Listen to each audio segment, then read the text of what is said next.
Les Instigateurs, podcast numéro 12. Aujourd'hui, on vous parle du télétravail. Woo!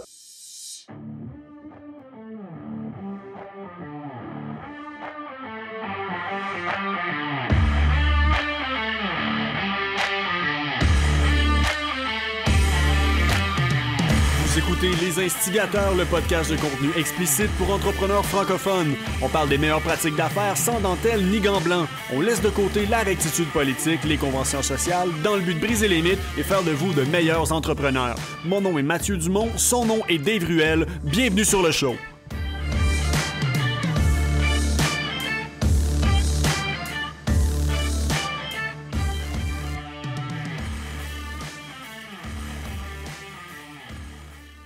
Mon nom est Dave Ruel, son nom est Mathieu Dumont, a.k.a. Mr. Ribs. Bon, ça va, Monsieur, ça va bien, toi? Top shape. Hey, je voulais te remercier pour les excellentes ribs que tu m'as cuisinées en fin de semaine. Je te remercie pour les feuilles que tu es venu ramasser. Écoute, Cheap labor, faut bien le nourrir. Ben, c'est ça, will work for food. J'avais une petite pancarte sur le bord du chemin, Mathieu m'a ramassé, et puis la suite est what it is. Mais écoute, tes ribs, écoute, ça fait longtemps que je n'ai pas mangé des ribs, ben, j'en ai jamais mangé comme ça, point. C'était... Pourquoi t'avais jamais mangé des côtes levées de bœuf? On t'habitue des côtes levées de porc, là, mais... Non, j'ai déjà mangé des côtes levées de bœuf, de différents animaux à quatre pattes. Mais c'est la première fois que j'en goûtais, si tu veux, qui était vraiment aussi crispy sur l'extérieur, ok? Et l'intérieur était encore moist, était encore moelleux, excellent. Plus, t'as mis une espèce de sauce, mon homme, débile dessus. All about that bark, c'est la croûte, man. C'est important, faut que tu travailles, que tu mérites. Mais c'est tout un art de faire cette croûte-là tout en gardant l'intérieur encore humide et pas nécessairement trop cuit et dur, là. Un jour, on fera un épisode sur les liens entre l'entrepreneuriat et le barbecue, là. Ça ne sera pas pour aujourd'hui, mais il y a bien des liens. Autant qu'il y en a des liens boiteux avec la lutte qu'il y en a avec le barbecue, que je peux faire des liens avec l'entrepreneuriat puis n'importe quoi, là, mais surtout le barbecue. Est-ce qu'on avait déjà dit à nos auditeurs que tu faisais partie de l'équipe Québec de barbecue? Je pense pas. Je pense pas. Moi, Mathieu Dumont, mesdames et messieurs, fait partie de l'équipe Québec de barbecue. C'est comme quand tu fais l'équipe Québec, c'est comme si tu servais ta nation avec ton plus haut talent et toi, c'est le barbecue. Exact. Non, on était quand même une couple d'équipes du Québec aux mondiaux. Donc, le Québec est très bien représenté grâce à, entre autres, en effet, Barbecue Québec et l'excellent job qu'ils font en tant que business qui pousse la culture de leurs produits, de leur vision. Donc, non, ça a été un plaisir de le faire. Je le referai pas, mais ça a été un plaisir de le faire avec JPP Max dans les dernières années. Comment est-ce que je peux faire pour devenir un testeur officiel de l'équipe Québec ou tu sais genre quand tu regardes dans les équipes de hockey, dans les entraînements de hockey, quand il n'y a pas de goaler puis ils mettent la planche là, tu sais je veux dire. Tu veux être la planche? Garoche-moi du steak, garoche-moi des ribs, le plus fort tu peux. Let's bring it on. Là. Y a-t-il une façon de... Est-ce que tu peux mettre mon nom à quelque part pour ça? Je peux pas mettre ton nom à quelque part, mais je peux te plugger avec les bonnes personnes. Wally fait à peu près 18 compétitions par année, puis quand tu fais une compétition de barbecue, essentiellement, tu passes 24 heures à faire 4 recettes pour livrer 5 bouchées par recette. Donc, tu as de l'overstock à côté, là. Puis je veux dire, dans une fin de semaine, tu peux passer 300$ d'épices, puis t'es pas cheap sur tout ce que tu utilises, là. Fait que, tu sais, mettons, Wally, c'est ça, je serais curieux de voir le chili qui se fait quand il revient, parce que le gars a une des meilleures briskets au monde, puis il en fait 2 à chaque compétition. Fait que déjà là, tu as à peu près un 16 livres de poitrine de porc. Fait qu'il revient, mettons, avec 15 livres pratiquement à chaque fois en sous-vide, fois 18. Non, c'est vulgaire le nombre de livres de viande qui est produit pour arriver à ce niveau-là. J'ai comme une impression qu'il faut que je rencontre Wally, et je pense que Wally et moi, nous serons de bons amis. Ah, t'aurais du fun avec. C'est un bon Jack, c'est un clown. Oui. Mais moi, je suis pas là pour... Écoute, je suis pas là pour le sens de l'humour, là. Je suis là pour la viande. MD, aujourd'hui, on va parler du télétravail. Récemment, tu t'avais mis oui, pas nécessairement récemment, il y a quelques semaines quand même, tu avais mis un post qui était assez intriguant sur LinkedIn.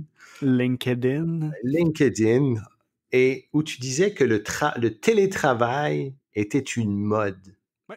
Et là, tu as ouvert un petit peu, de un, tu as piqué ma curiosité, de deux, je voulais pas nécessairement juger ton post seulement par le titre. Je savais que il y avait quelque chose de plus deep là-dedans. Mm-hmm. Tu as soulevé quelques foudres de tes contacts LinkedIn qui ont jugé probablement ton post seulement par titre. par le titre. Mais qu'est-ce que tu veux dire? Où tu voulais en venir avec ça, pour ceux qui ne l'ont pas lu? Le télétravail et là, je parlais, mettons, spécifiquement dans l'écosystème entrepreneurial québécois est souvent mal compris, je vais le dire comme ça. Donc, c'est malheureusement utilisé comme un argument de vente par des entreprises, des grandes entreprises, pour avoir l'impression d'être plus compétitif. Donc, on permet de la flexibilité à nos gens. Vous pouvez faire du télétravail. Malheureusement, dans la majorité des cas, l'intégration des employés est vraiment botchée. Donc, on ne se ramasse pas vraiment dans une dynamique de télétravail, mais plus de quasiment... c'est un fournisseur externe qu'on cheap labor sur le payroll. Là. Donc, il y a ce niveau-là. Et sinon, le télétravail, aussi parce que je le vois au niveau des travailleurs autonomes, des pigistes, plusieurs personnes qui... Eux, c'est leur rêve, comme on s'en est jasé un petit peu en coulisses. Je comprends que pour une personne, que sa seule réalité, tout ce qui se connaît, c'est un 9 à 5 dans des cubicules en tapis. Le télétravail, ça sonne fancy, puis c'est l'objectif. Travailler d'où je veux, quand je veux, dans les heures qui me conviennent. En effet, conceptuellement, ça sonne super bien. Par contre, on ne met pas souvent de l'avant le vrai côté du télétravail, c'est-à-dire la discipline excessive que ça demande pour être capable de justement arriver à performer quand tu as tellement de stimulants, de facteurs qui peuvent défaire ton attention lorsque tu es justement soit à la maison, des choses comme ça. Donc, tel que présenté ou tel que offert et dans l'entrepreneuriat, très souvent le télétravail est une mode. Par contre, comme j'ai mentionné dans mon article, j'y crois au télétravail absolument lorsque bien fait. T'en es un très bel exemple, mais je ne pense pas que le télétravail est aussi accessible que ce que la majorité des gens puissent le penser. Est-ce que tu parles accessible au niveau du freelancer, de la personne qui recherche le télétravail, ou tu penses de la personne qui engage quelqu'un pour le télétravail? Je parle de la personne qui... Ben, les deux côtés. Parce que déjà, le télétravail, ça veut... C'est pas nécessairement, oui, on a un réflexe de télétravail, bon, mais freelancer, mais avec la pénurie de main-d'œuvre, tu as de plus en plus d'entreprises qui vont offrir d'embaucher de façon permanente des personnes sans jamais qu'elles n'aient besoin de se déplacer sur le milieu de travail.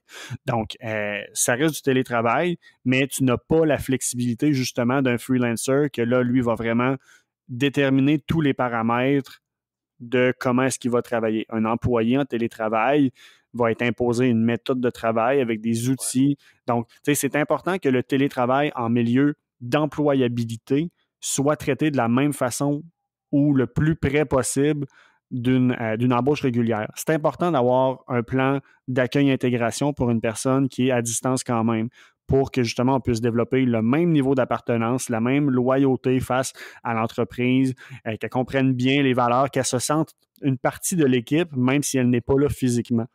Donc, ça, c'est un niveau. Puis sinon, ben, de l'autre côté, ben, comme je le mentionnais, l'accessibilité au niveau de, le nombre de, comme je le mentionnais, le nombre de pigistes que je vois qui, après 6 mois, 12 mois, 2 ans, vont décider d'investir dans un pied-à-terre ou dans un coworking parce que justement, le télétravail, ben, finalement, c'est pas...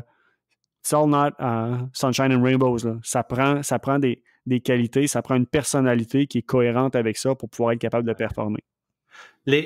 Surtout pour les personnes qui sont ultra sociales, c'est super tough.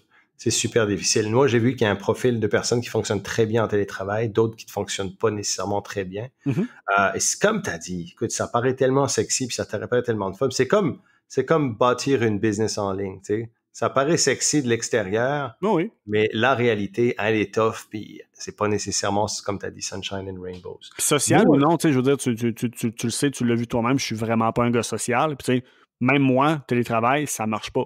pour différentes raisons, pas pour le côté social, parce que oui, plusieurs personnes vont alimenter leurs besoins sociaux par les interactions qu'ils ont avec leurs collègues, l'environnement de travail. De mon côté, ça, j'en ai pas vraiment besoin. J'apprécie, j'aime les gars à la job d'amour. Louis Michel est toujours la bienvenue, puis il vient souper bien souvent, puis j'adore ça. Mais en même temps, tu sais, Big up to Louis Michel, avec qui j'ai partagé les ribs en fin de semaine.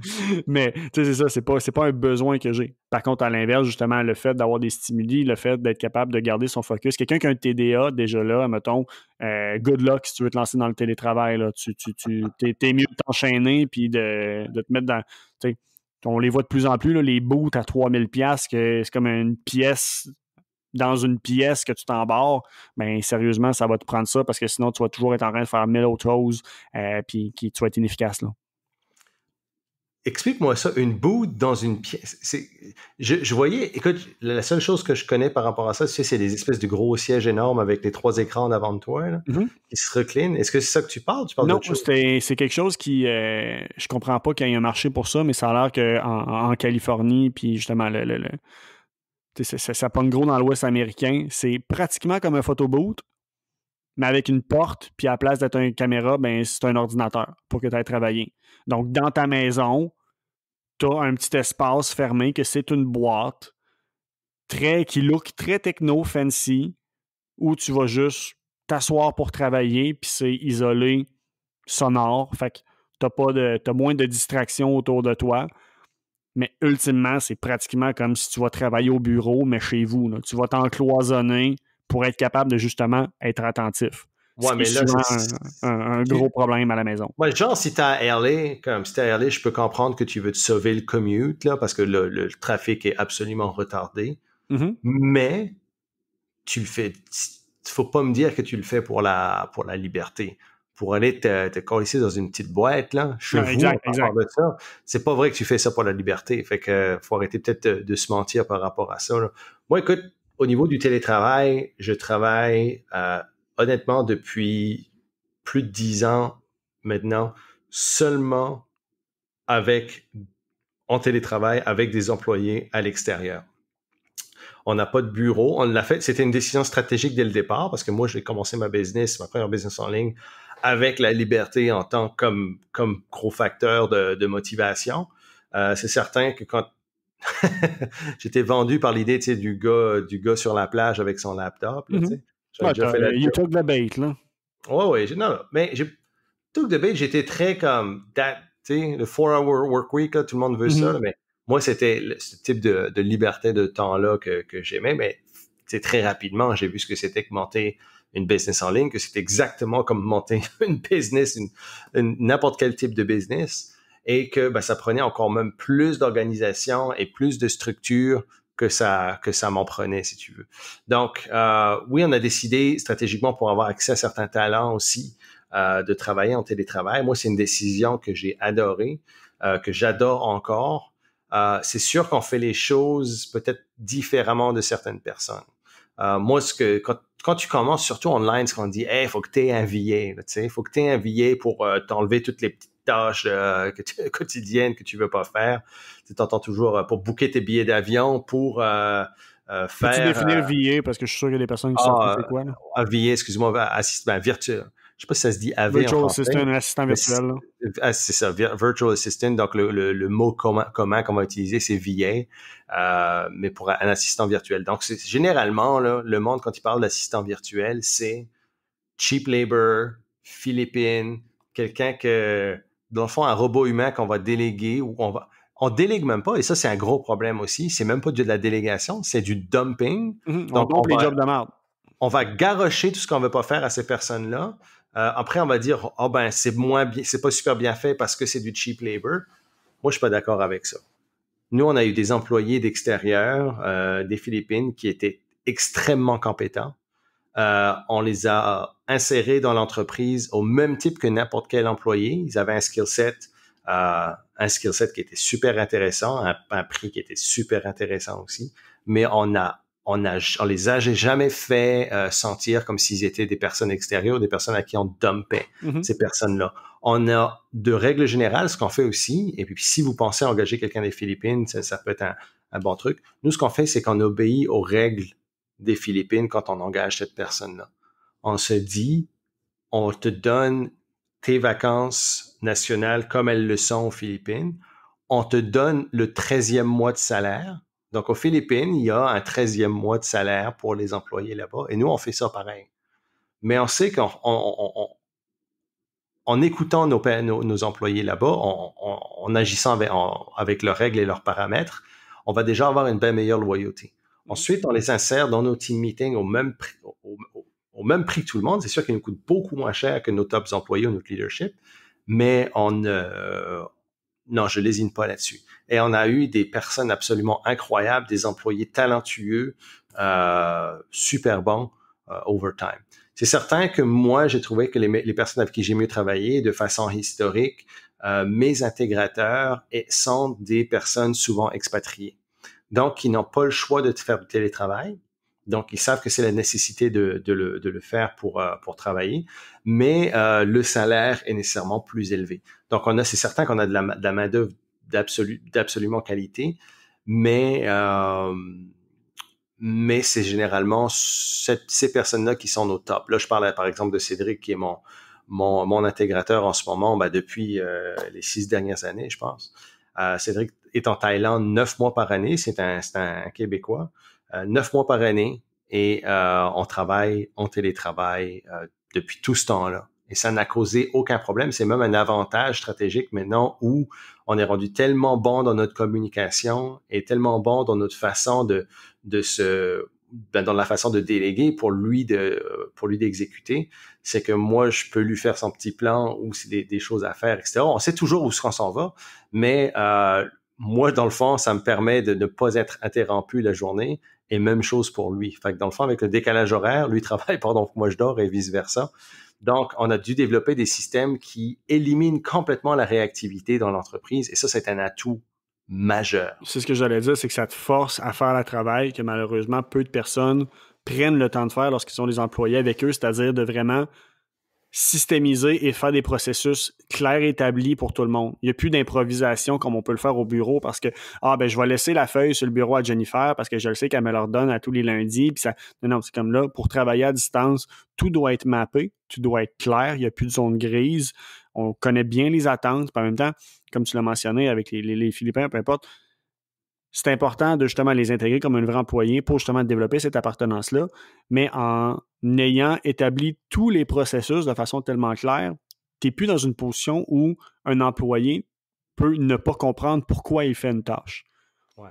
Ici, je veux dire, quand tu travailles en usine ou peu importe, la proximité amène un peu une nonchalance, malheureusement, qui justement peut être contre-intuitive et contre-productive, alors qu'un des bénéfices, parce que je le répète, même si le télétravail, je suis un grand sceptique, mais oui, ça fonctionne très bien dans certains cas et certaines personnes. Un des avantages, parce qu'il y en a, c'est justement, c'est que mais de là, ça t'impose une diligence que normalement, peu de personnes vont prendre le temps d'établir en démarrage d'entreprise ou en croissance.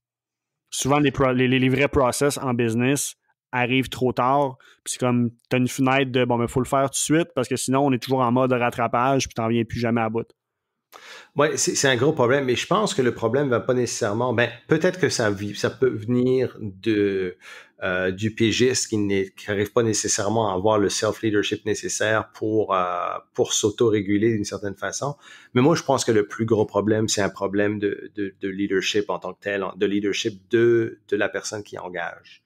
Et on voit, comme on l'a dit tout à l'heure, le fait de dumper juste des tâches, de traiter la personne qui travaille en télétravail comme une espèce de travailleur de seconde classe. Et ça, je déteste ça, ce type de snobisme-là, parce que la personne n'est pas nécessairement à l'office, qu'elle ne fait pas nécessairement... Plus facile d'être courageux, j'ai pas besoin de le confronter en face, fait que, at best, il va juste m'envoyer un courriel de merde que je vais pouvoir flusher sans l'ouvrir. Ouais, mais comment est-ce que tu bâtis de la loyauté? Qu'est-ce que tu vas faire? Tu vas juste burner à travers différents pigistes et puis ou différents employés en télétravail parce que tu n'es pas capable de confronter les gens, puis tu n'as pas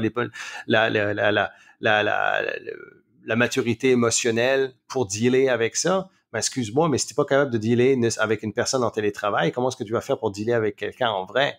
Tu sais, là, c'est ton leadership qui est questionnable. C'est ton leadership qui est douteux. Un bon leader serait capable normalement d'aller laver la salle de bain sans poser de questions, puis démontrer que justement, bon, mais toutes les tâches que je vous demande de faire, moi-même, je vais les faire, puis je suis capable de les faire. Donc, on est tous d'égal à égal, puis que justement, j'utilise personne comme un esclave, admettons. Chris, non. C'est ça l'affaire. C'est ce qu'il faut comprendre. Puis on a parlé de self-awareness dans l'épisode précédent. Hein? C'est important de savoir nos forces et de jouer à l'intérieur de nos forces. Le problème, c'est que on prend un petit peu comme si c'est quelque chose qu'on veut pas faire, donc on va le laisser à quelqu'un d'autre. Non, c'est quelque chose qu'on n'est pas nécessairement bon ou compétent dedans que quelqu'un est capable de faire. Ce qu'il faut faire, par exemple, c'est de reconnaître ses limitations et de deux, comme tu as dit, d'en faire un processus, d'en faire un procédé et d'être très, très clair dans la façon dont tu veux que ce soit fait. Et moi, quand j'engage quelqu'un qui est excessivement excellent ou beaucoup, beaucoup meilleur que moi dans la chose dans laquelle je l'ai engagé, pour laquelle je l'ai engagé, ce que je demande toujours à cette personne-là, c'est, s'il te plaît, documente. Documente tes procédés, documente comment tu fais les affaires. Ne t'inquiète pas, ta job n'est pas en péril à cause du fait que tu documentes les affaires. Il peut arriver n'importe quoi dans ta business, la relation peut se terminer aussi, mais tu ne veux pas avoir à reprendre à zéro. Et ce qu'on fait, nous autres, beaucoup, c'est quand on engage quelqu'un, on a excessivement beaucoup de procédures. Okay? Ce qu'on appelle les SOP, les Standard Operating Procedures. On a un classeur complet qui est disponible virtuellement. Et on va voir un petit peu comment on évalue la débrouillardise des pigistes avec qui on va travailler. Donc, on va dire, OK, voici la tâche.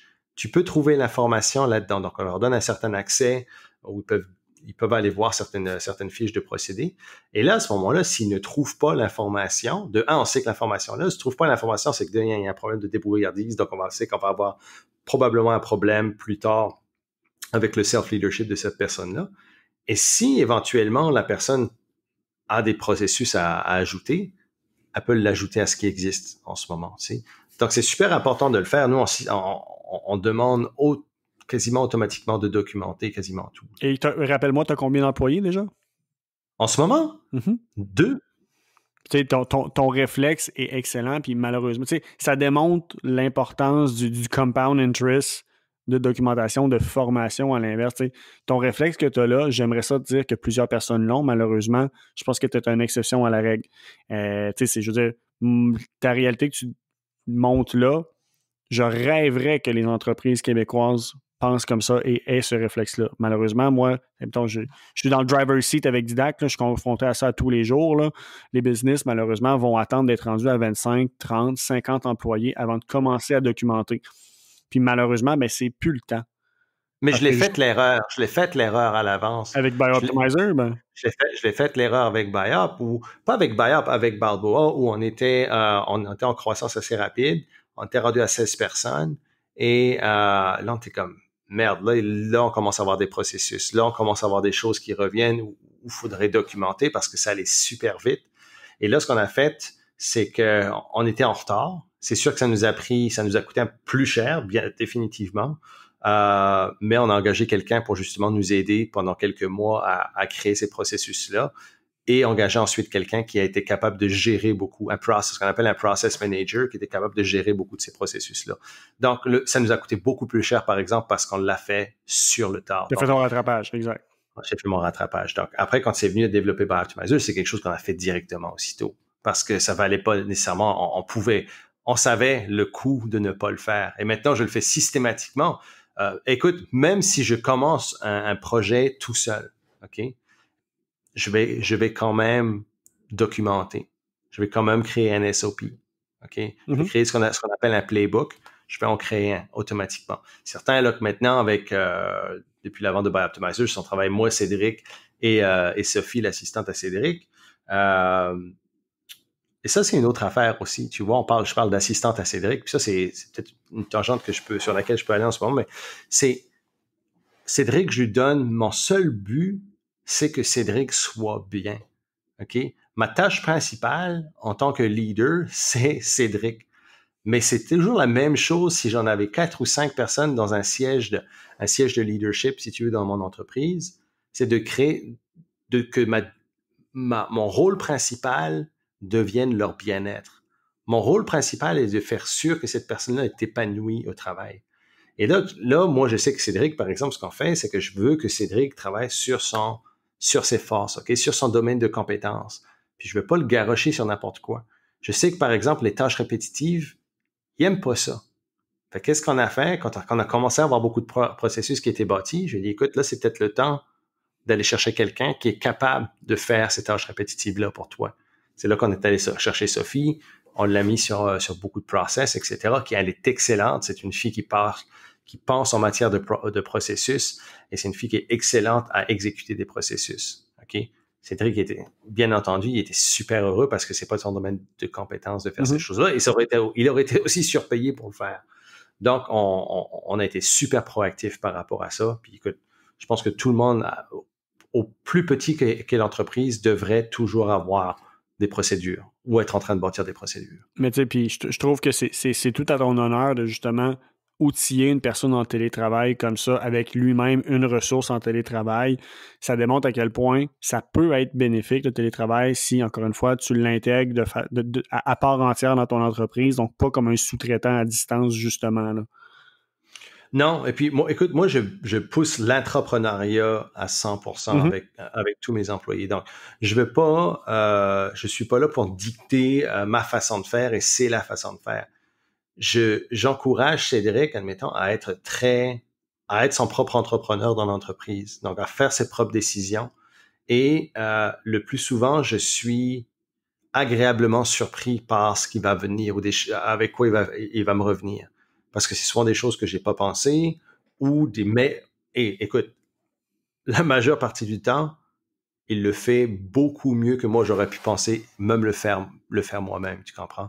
Donc, je le pousse vraiment à s'épanouir dans son côté créatif dans l'entreprise, de créer sa propre formule, de créer sa propre entité intrapreneuriale dans ma business entrepreneuriale. Et ça fonctionne extrêmement bien. Et je pense que, écoute, je vais faire une prédiction, je pense que l'intrapreneuriat c'est le next au big niveau de thing. l'entreprise, c'est le next big thing. Absolument. Ça j'y crois beaucoup, là.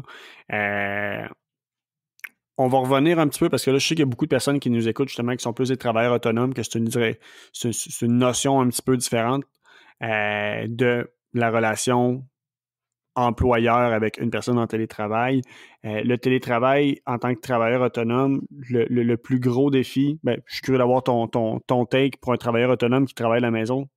D'après toi, tu vois quoi comme les défis principaux pour une personne?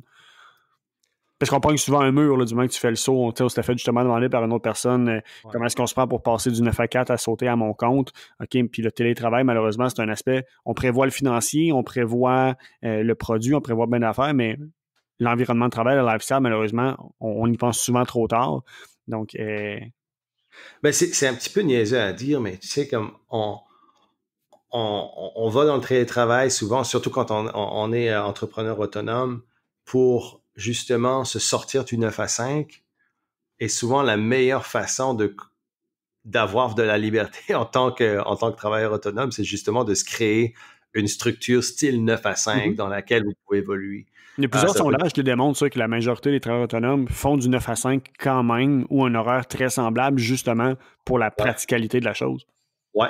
Et puis moi, je sais qu'au départ, puis tu sais, comme j'ai toujours travaillé en télétravail, donc dans le fond, même en étant mon propre chef d'entreprise, je suis membre de l'équipe et je fais du télétravail. Et je me suis retrouvé très rapidement à retomber vers un 9 à 5. C'est comique, alors que je fightais ça avec une vigueur absolue. Et finalement, non. Je me suis rendu compte que, hey, j'ai commencé à avoir des enfants, donc qu'est-ce qui se passe? T'as pas plus nécessairement la même flexibilité d'horaire. Ensuite, la deuxième est arrivée, la première était à l'école. Donc là, on rentre dans le vrai monde quand même, là. Je veux dire, le monde... Mais même sans enfants, puis je veux dire, ça, je suis pas mal sûr que J'avais pas nécessairement un 9 à 5, mais j'avais une structure qui était pas nécessairement stricte, mais j'avais une très bonne structure. L'importance de la routine pour la performance, l'importance d'avoir son rituel. Quand moi, Karine et moi, on travaillait, surtout au début de l'entreprise, le matin, on n'était pas des personnes qui allaient commencer à travailler le matin. On commençait généralement à travailler on faisait une session en début d'après-midi. Ensuite, on allait au gym. Et ensuite, on travaillait après 5 heures, puis des fois jusqu'à 2 heures du matin, mais on s'en foutait. On était tous les deux, et on était méga productifs de cette façon-là. C'était notre rythme à nous autres, si tu veux. Mais on avait trouvé notre rythme.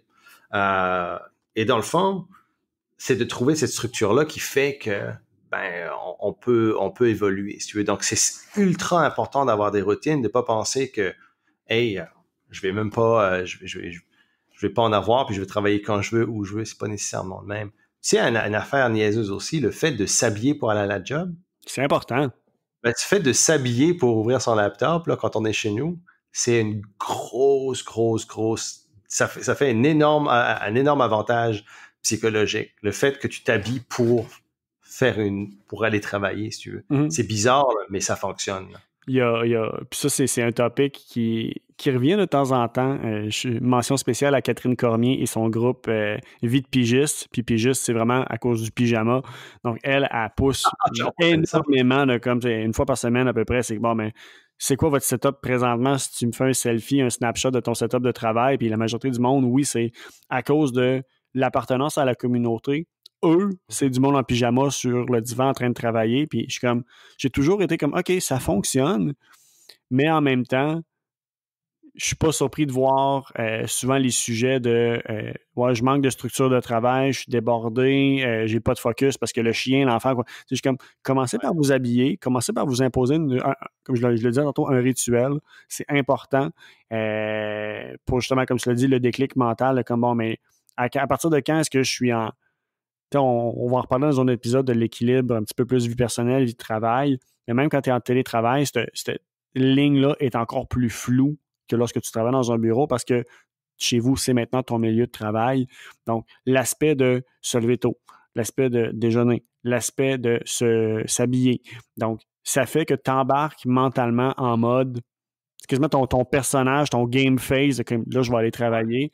Puis en même temps, ça fait que rendu à 5 heures, là, puis t'enlèves tes culottes, puis t'es en bobette dans la maison, là, mais t'apprécies. Ton cerveau n'a pas besoin de rien. Il le sent, la coupure. Si t'es en pyjama tout le temps, c'est comme, quand t'es sur travail...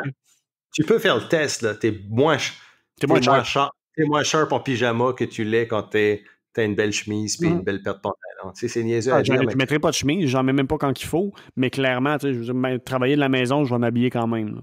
Alors, tu vas pas mettre un sou de 3 pièces, là, mais ce que je veux dire, c'est s'habiller, si tu veux, comme si tu t'habillais pour une bonne journée de travail. Aussi, tu sais, le pouvoir des routines. Moi, j'adore travailler des coffee shops. OK? Des cafés, j'adore ça. Mais pas dans n'importe quelle condition. Et pas n'importe quelle tâche. Et pas n'importe quel café non plus. Donc, c'est de trouver, il y a des cafés, moi, qui ne m'inspirent pas. Et comme tu as dit, pas n'importe quelle tâche. Donc, je vais à un café stratégiquement pour des projets. OK? Donc, généralement, le mercredi, je vais au Taza Café, ici, en ville, à Tracadie, et je travaille sur des projets. OK? C'est ma journée, ils le savent, je suis en haut au café, devant la vitre qui fait face à la rivière Tracadie. Je suis là tous les mercredis. Pourquoi? Parce que c'est une habitude que j'ai depuis des années, et je sais que pour moi, j'associe ce milieu-là ou cette place-là, une fois par semaine, à travail-projet. Je suis une machine à projet le mercredi. OK? Ensuite, il y a un autre créer un environnement qui stimule ta créativité. Oui, et maintenant, je l'ai mis, tu l'as dit, c'est un trigger. Mm-hmm. Pour moi, de fait d'aller là, c'est Taza Café, mercredi après-midi égale projet. Tu ferais la même tâche à la maison que tu serais pas aussi performant. Je serais pas dans le même mindset. Pour moi, c'est quand je rentre là, je sais ce que je fais. Et je fais la même chose le vendredi. Le vendredi, j'ai une journée plus de réflexion, surtout l'après-midi. Et où je fais beaucoup d'introspection, je fais de la recap par rapport à mes projets, j'organise des choses, etc. Mais c'est très cérébral. Et c'est un café un peu plus, comme je te dirais, littéraire, hip. Et à chaque fois que je vais là, ça fait des années la même chose, le vendredi. Je sais que je suis dans cet état d'esprit-là, qui est très différent de mon état d'esprit du mercredi, à l'autre café. Donc, c'est d'utiliser, dans ma structure, je sais que tel jour, je fais telle chose, et c'est de trouver l'environnement nécessaire à ces choses-là. Et puis, écoute, j'ai un bureau de mongol à la maison, là. Écoute, mon bureau est comme, c'est top, là. Mm-hmm. Mais je le sais que je peux pas travailler là tous les jours de façon continue. Tu comprends? Oui. C'est pas, je serais pas productif dans cet environnement-là. Donc, c'est important de créer ces environnements ou d'être l'architecte de ces environnements-là. Puis, je suis curieux d'avoir ton avis là-dessus parce que tu l'as mentionné, tu fais du télétravail depuis des années, des années. Comment est-ce que tu gères, souffres-tu de solitude de l'entrepreneur, qui est un real thing, même, tu sais, je veux dire, la solitude d'entrepreneur, tu sens quand tu travailles dans un bureau avec des gens, là. Donc, c'est juste amplifié lorsque tu es au télétravail. Mais c'est-tu quelque chose avec laquelle tu struggles, que tu fais face, ou toi, de ton côté, justement, vu que tu es tellement PR, que tu t'en sors bien? Ben, dude, tu me connais comment ce que je suis très, tu sais, je suis très social, très PR, mais j'adore la solitude. OK? La solitude, ça me nourrit au même titre que le social va me nourrir à un certain temps. Donc, c'est certain que j'ai ces deux facettes de ma personnalité que je dois filer, si tu veux. Donc, non, je souffre pas nécessairement de solitude. Il faut pas oublier que je travaille aussi de façon très proche avec Cédric.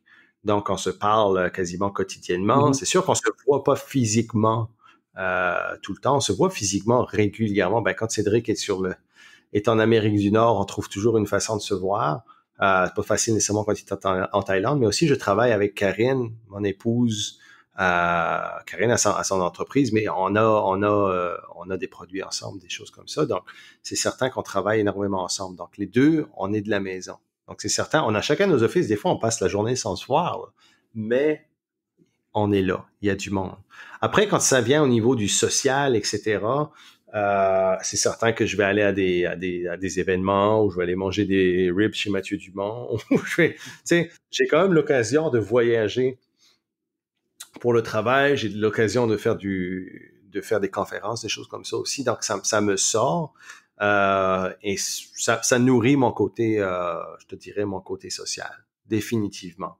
Mais j'apprécie ce côté solitude-là. Je t'avoue que quand je suis plugué, je suis dans mon petit univers et j'aime beaucoup ça. Ben ça, tu sais, comme, au même titre que moi aussi, la solitude, j'apprécie plus le silence que les gens dans la vie.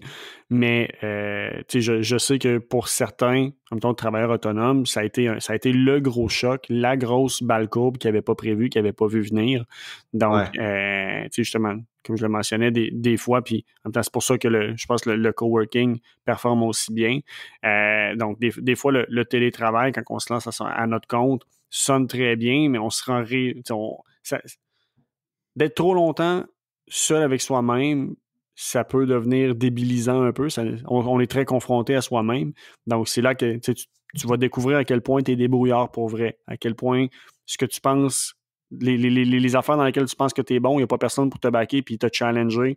Donc, tu es tout le temps ta première version, ta première idée, ben ça va être ça parce qu'il y a personne justement qui va t'arriver puis qui va essayer d'approfondir ta pensée. Donc, c'est différents concepts psychologiques que malheureusement on n'anticipe pas qui viennent avec le télétravail, puis qui souvent fait un gros contraste avec la vie en agence ou la vie en milieu de travail, là. Donc, comme j'avais dit, ça fit pour des personnes, ça fit pour un profil de personnalité, mais ce n'est pas adapté pour tout le monde comme, on l'a dit en Ah non. prémisse, comme le télétravail est souvent présenté, là.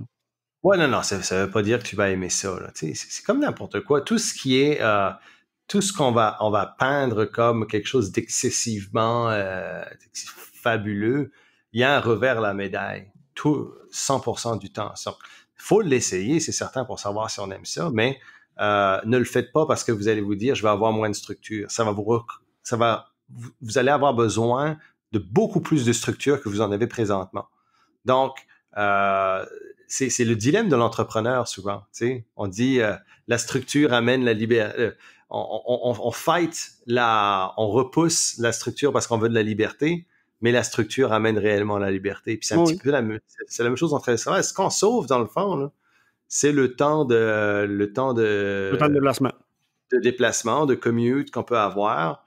Donc, si vous restez dans une région urbaine, ben c'est certain que ça peut avoir des gros avantages. Donc ouais, faut l'essayer et voir. Mais moi puis on l'a dit tout à l'heure, ce qui